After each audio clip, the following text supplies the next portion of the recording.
We all know that CBS, under the influence of Bari Weiss and the Ellisons, isn't behaving like a real news outlet anymore, but more like a full-on extension of the Trump operation, basically the new Fox News. But even that wasn't enough to please Donald Trump tonight, because their new DEI primetime host, Tony DeCupil, tried as hard as possible to give Trump a friendly platform, yet the interview still went completely off the rails. It went so badly that Trump ended up saying Tony shouldn't even have his job. A guy practically doing PR for Trump got attacked by Trump himself, and we're going to break it all down. But before we do, if you could quickly leave a like on this video, and if you haven't already, hit that subscribe button because it really helps support our work. Now, like I said, Tony tried everything to help Trump, but he actually began with a real, substantive question. And that alone set Trump off before he immediately turned on Tony. So much going on overseas. Understandably, a lot of your focus has been on other countries. But when I talk to Americans, when I talk to your own voters, they want your focus to be on them, and they feel like it may be drifting. What do you have to say to them? Well, Tony, we have the strongest economy maybe in the history of our country. If you went around this plant like I have, they just announced they're going to 24 hours. This is a Ford plant, but GM's the same, Stellantis is the same. They're going 24 hours all around the clock. They're enlarging every plant in this country. We're building more plants in the country than we've ever built. There's no inflation. You saw the inflation numbers. Inflation's very low. It seemed bad. Our growth numbers are through the roof. Our job numbers are tremendous. We have the highest stock market we've ever had. Today, we hit every day for the last, I think, 48 times out of 11 months. 48 days out of 11 months, we've had the #1 stock market in the history of our country. So my big focus is here. But you can't be forgetting about bad threats. You can't be forgetting about an Iran with a nuclear weapon. You can't forget that there's tremendous wealth in the Middle East, and a lot of that wealth is coming over here to build plants. Saudi Arabia is giving us $2 trillion. Qatar is giving us $2 trillion. UAE is giving us $2 trillion. All of that is for the good of this country. So my focus is very much on this country, but you can't lose sight of the fact that we need peace all over the world. I think it's hilarious that DeCupil is trying to separate Trump's domestic agenda from his foreign policy agenda, as if prioritizing one over the other would mean anything other than finding new ways to personally benefit Donald Trump. It makes no difference whether he's focused at home or abroad. Trump only ever cares about what benefits Trump, and that's easiest for him when he's dealing with foreign leaders who will hand him planes, buy his crypto, funnel money into his family businesses, or let him build whatever golf course he wants. When he brags about money coming from the Middle East, he's talking about two kinds of cash. The real liquid money flowing to him through coins, shady ventures, and deals involving Jared, Ivanka, Don Jr., or Eric. And then the fake money, which is what the public supposedly gets in the form of vague promised investments that amount to absolutely nothing. So no, Trump isn't especially focused on foreign policy, and he isn't focused on domestic policy either. He's focused on enriching himself, period. So Tony's question was kind of okay, but not really. And the next one, which pushed Trump a bit harder, is what finally set Trump off and made him go after Tony directly. Mr. President, you mentioned the market there. I've got a question that might affect the markets. It's the Jerome Powell situation. He's the Fed chair. I know you've said you had nothing to do with the investigation, the criminal probe into him, but you have been criticizing him for most of the last year. And even some prominent conservatives say it looks like political retribution. And some prominent conservatives also love it. So, you got to mention them. What do you say to that accusation? As you grow older in this position, you have to mention the other side. More people like it than not. He's been a lousy Fed chairman. He was reappointed by Biden. I was a little surprised at that because I didn't think he really earned a stretch. He's been too high on interest rates, and I call him too late. He's too late to reduce. He should have reduced them by more. Despite that, we fought through that. In addition, he heads up a construction situation. So naturally, Donald Trump is going to lash out at Jerome Powell anytime he talks about the economy. It's incredibly obvious what Trump is trying to do with this politically motivated attack. He wants people to see the Federal Reserve as the most corrupt institution in Washington, to brand it as the deep state. And there's a very clear reason he singled out Powell. The Fed operates independently, outside of Trump's direct control. The DOJ doesn't. The Pentagon doesn't. Pretty much every part of Trump's world serves Trump, but the Fed doesn't answer to him, which allows Trump to play the victim and still scream deep state, exactly what MAGA loves, pretending to fight power while actually holding it. So Trump can dump every economic problem, even his own disastrous tariffs and their fallout, onto Jerome Powell.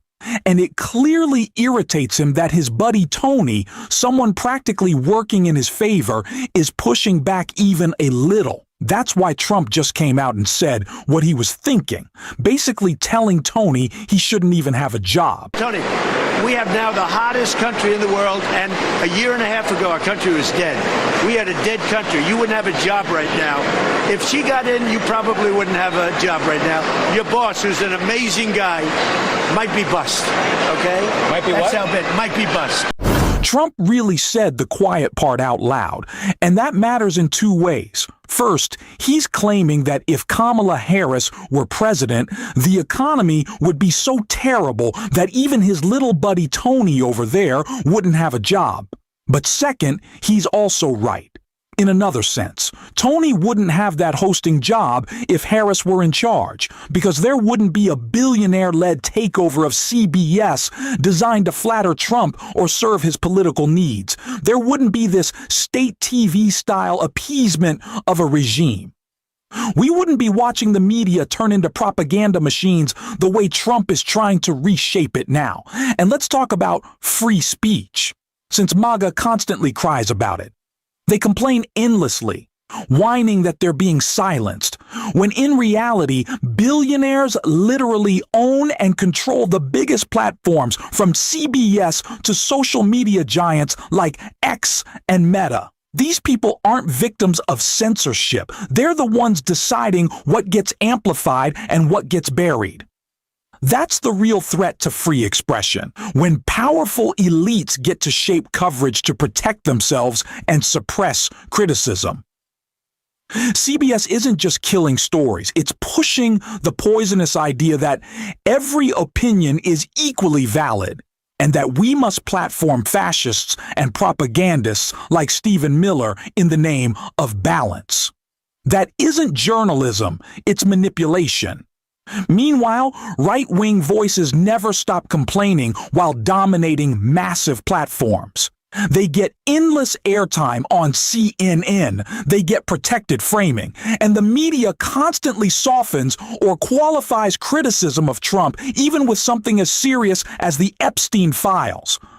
So where exactly is this supposed lack of free speech? It sure looks like speech is being controlled by billionaires serving their own interests. And Trump benefits from it. And with Larry Ellison's family now in control of CBS, the same Larry Ellison who made record financial gifts to the IDF, it's worth noticing whose power is being protected. And with that context, the interview didn't just stay disastrous. It only spiraled further when Trump was finally confronted with the simple truth. His economy is, to put it politely, a total disaster. The economy, while we have you here, the inflation numbers came out. Overall, not bad, but grocery prices. No, overall, very good. Good for us. Good for our country. Joe Biden had the highest inflation numbers in history, correct? The direction. I have them down to a level that they haven't seen in about 9 years. And Mr. President, help me understand, when I travel the country and I go all over the place and I talk to everyday Americans, they tell me they don't feel it because Well, grocery they prices might not, are up. but they're going to now. I've only been here for 11 months, okay? Grocery prices are not down. Nothing is going down. Absolutely nothing. Everything keeps getting more expensive, and people are struggling just to get by. This economy is crushing working families and making it harder and harder to live, and Donald Trump either doesn't understand that or simply doesn't care.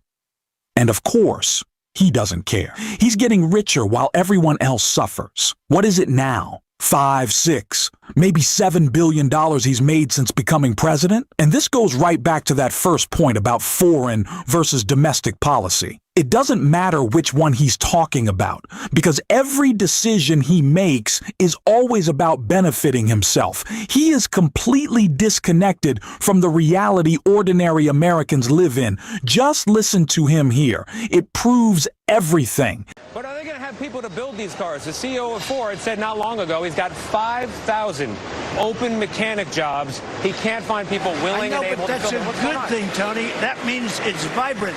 You could also have things where you have so many people and they can't get jobs. It's true. We are doing so well, it's hard. Now, what's going to happen is people are being trained rapidly, and you're going to have a thing called robots. And robots are going to be a big factor. I predict let's talk about that. Robots are going to be a big factor in the future, and it's going to help out. But you have a situation now where our economy is doing so well that it's not that easy to get people. We're training people, they're training people, companies are training people, and they're doing well. Why do you think that's a positive question you asked me. I don't think you asked it in that way, but we are doing so well right now that we're training people to take those jobs. One other thing, we terminated many federal jobs. Because that's a good thing, because they want to go private. The way you make our country great is you can't have too many federal workers, all right? Those workers are being trained to go into the private sector at a much higher salary. He doesn't get it. He truly doesn't understand. His mind is gone. He's clueless. Let's be real here. He's just dumb. And we're going to keep calling him out every single day on this show. I can guarantee you that. And if you want to help support what we do, as always, make sure to hit that subscribe button and leave a like on this video. I may have had a little soda, or maybe something a bit stronger, with dinner tonight. So if I seem a bit extra energized, that explains it. But hey, I'm still allowed to relax a little and still report the news. It's all good. And again, if you want to support the channel, hit that subscribe button, drop a like, and if you made it to the end, leave a blue heart in the comments. And until next time, I will see you soon.